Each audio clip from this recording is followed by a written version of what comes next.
क्योंकि इतिहास में पहली बार हुआ कि एक तारीख निकल गई लेकिन हिमाचल प्रदेश के सरकारी कर्मचारियों की तनख्वाह नहीं आई। हिमाचल प्रदेश के 1,60,000 सरकारी कर्मचारी 3 दिन से सैलरी की राह देख रहे हैं।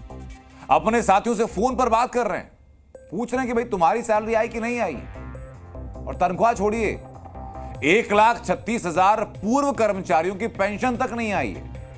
लेकिन सैलरी और पेंशन आखिरकार क्यों नहीं आई और आएगी तो कब आएगी? क्या हिमाचल प्रदेश सरकार के पास इतने पैसे तक नहीं बचे कि वो कर्मचारियों की तनख्वाह, उनकी पेंशन तक समय पर दे पाए? अगर ऐसा है तो जिम्मेदार कौन है? हमारी तनख्वाह अभी तक तो नहीं आई। तो मुझे कुछ ना कुछ कहीं से कोई कर्ज की व्यवस्था करनी होगी। आप झूठ मानेंगे, मेरी 2500 की दवाइयाँ दुकानदार ने रोक दी। आज इनके पास घर में दूध तक नहीं था।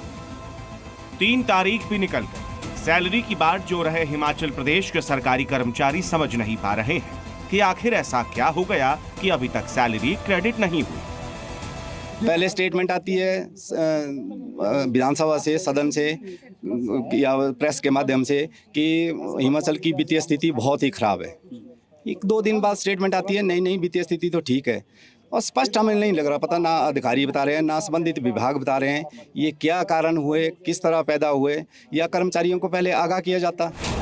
सैलरी आई नहीं और अभी 2-4 दिन आने की उम्मीद भी नहीं। और सैलरी छोड़िए, पूर्व सरकारी कर्मचारियों की पेंशन तक नहीं। सरकारी कर्मचारी समझ नहीं पा रहे हैं कि करें तो करें क्या। मुझे भी 34-35 साल की सर्विस हो गई है। ये पहली बार हमने देखा कि आज 3 तारीख हो गई है, अभी तक सैलरी लोगों के खाते में नहीं आई है। निश्चित तौर पे सोचने वाली बात है, चिंतन करने वाली बात है कि भाई ऐसा क्यों हुआ। मेरे सामने ये परिस्थिति खड़ी हो गई है कि मेरे खाते में जो है केवल 2 रुपए बचे हैं। अगर पहले थोड़ा सा भी पता हो कि इस फर्स्ट को आपकी सैलरी नहीं आएगी तो कोई इंतजाम करेगा, कुछ ना कुछ तो कुछ करेगा ही, चाहे उधार लेगा, कुछ भी लेगा। आखिर ऐसा क्या हो गया कि हिमाचल प्रदेश में 3 लाख वर्तमान और पूर्व सरकारी कर्मचारियों की सैलरी रुक गई? आखिर समस्या क्या है? ऐसा नहीं है कि किसी की सैलरी को रोका जा रहा है। सरकारी कर्मचारी और अधिकारी हमारे भाई है। जब फाइनेंशियल डिसिप्लिन लाना होता है तो इस प्रकार की थोड़ी सी समस्या रहती है। इसे फाइनेंशियल डिसिप्लिन नहीं कहते सीएम साहब, इसे कहते हैं फाइनेंशियल क्राइसिस। जो अगर ना होता तो मुख्यमंत्री और मंत्रियों को 2 महीने देरी से अपना वेतन लेने का फैसला न करना पड़ता।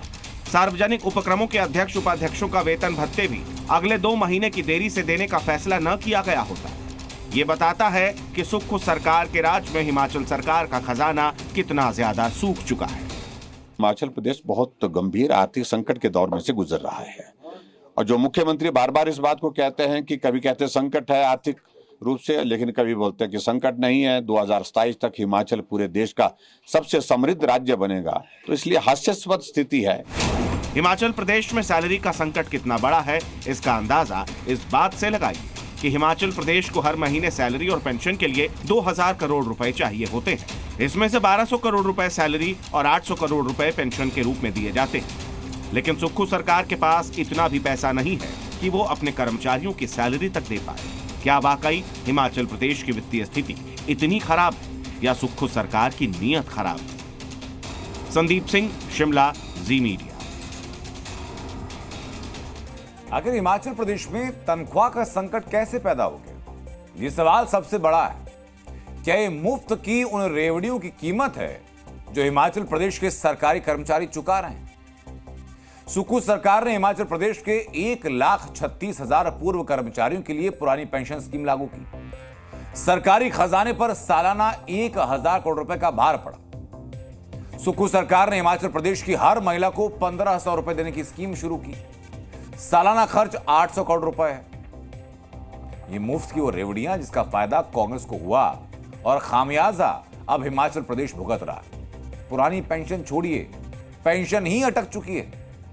महिलाओं को मुफ्त के 1,500 रुपए देने के चक्कर में सरकारी कर्मचारियों की तनख्वाह, उनकी सैलरी अटक गई है।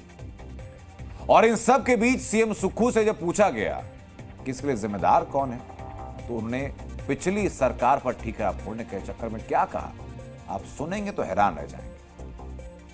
हिमाचल प्रदेश की 75 लाख जनता को हम बताना चाहते हैं कि वित्तीय कुप्रबंधन क्यों हुआ और कैसे डबल इंजन की सरकार ने जनता के खजाने को लुटा दिया, बिजली माफ कर दी, पानी माफ कर दिया, 600 के करीब शिक्षा संस्थान और स्वास्थ्य संस्थान खोल दिए।